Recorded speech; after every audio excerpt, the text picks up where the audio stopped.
राधे राधे प्रिया मित्रों, हर हर महादेव। श्रावण मास की आपको हार्दिक बधाई।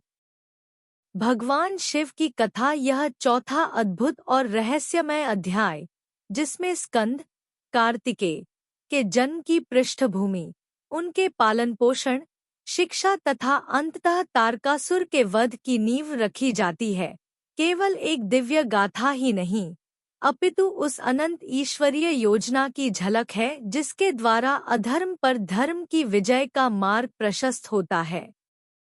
इस अध्याय की शुरुआत ब्रह्मा जी के उस गहन प्रश्न से होती है जिसमें वे विष्णु जी और समस्त देवगणों के साथ शिव जी की महान तपस्या और पार्वती जी की साधना से उत्पन्न होने वाली दिव्यता का रहस्य जानना चाहते हैं।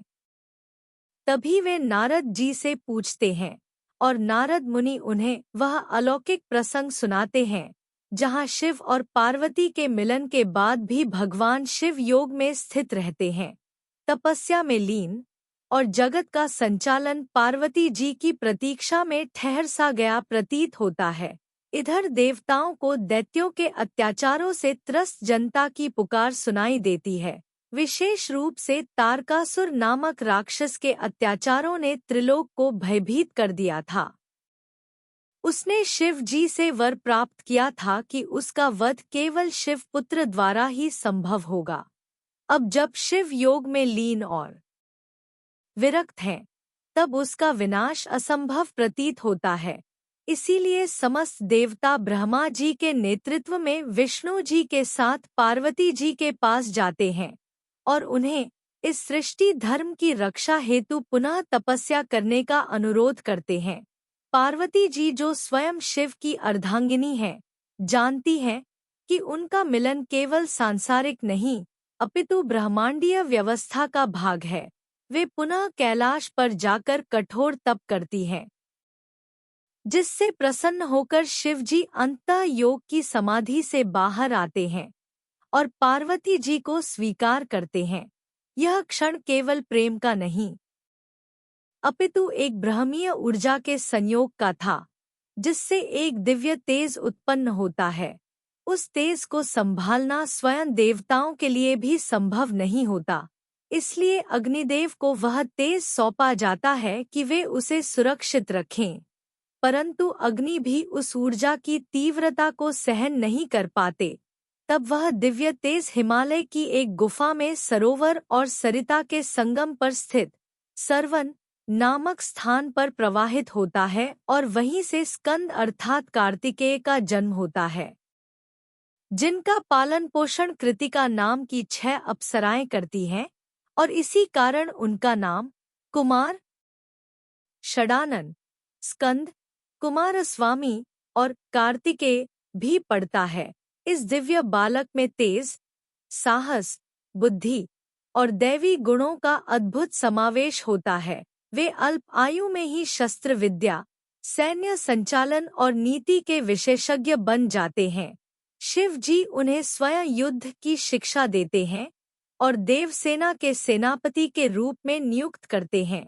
इस प्रकार कुमार कार्तिकेय का प्राकट्य केवल एक बालक का जन्म नहीं था, यह तो सृष्टि में संतुलन स्थापित करने वाली शक्ति का अवतरण था, जो अंधकार से रोशनी की ओर, अधर्म से धर्म की ओर और भय से मुक्त होने की ओर समस्त जीवों को मार्ग दिखाने आया था। इधर तारकासुर को जब यह ज्ञात होता है कि शिव पुत्र उत्पन्न हो गया है, तो वह अपनी सेनाओं को तैयार करता है, किंतु उसे इस बात का घमंड रहता है कि एक बालक उसका क्या बिगाड़ सकेगा। परंतु स्कंद जी न केवल युद्ध के क्षेत्र में अद्वितीय होते हैं, बल्कि उनका साहस और धर्म के प्रति समर्पण भी अनुपम होता है। इस अध्याय के अंत में स्कंद जी का तारकासुर से युद्ध की पृष्ठभूमि निर्मित होती है और देवता आश्वस्त हो जाते हैं कि अब अधर्म के विनाश का समय समीप है।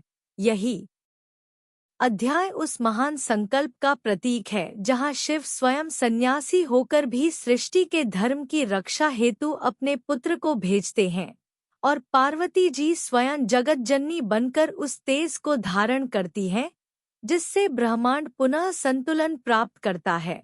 यह केवल एक पौराणिक प्रसंग नहीं, बल्कि आत्मा के उस भाव का भी प्रतीक है जो अपने भीतर की शक्ति को पहचानकर भय को चुनौती देता है और धर्म के लिए खड़ा होता है।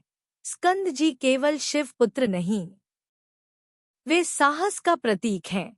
वे उस ज्ञान की ज्योति हैं जो अंधकार को चीरकर सबके भीतर प्रकाश भर देती है। और इस अध्याय के माध्यम से शिवपुराण हमें यह सिखाता है कि जब संसार संकट में हो, जब अधर्म प्रबल हो जाए, तब ईश्वर स्वयं किसी रूप में जन्म लेते हैं, किसी बालक, किसी वीर या किसी तपस्वी के रूप में, ताकि संसार की धुरी धर्म के पथ पर स्थिर रहे। यह अध्याय हमें केवल इतिहास नहीं सिखाता, यह हमारे भीतर छिपे धर्म, तप, त्याग और शक्ति के बीज को भी जागृत करता है।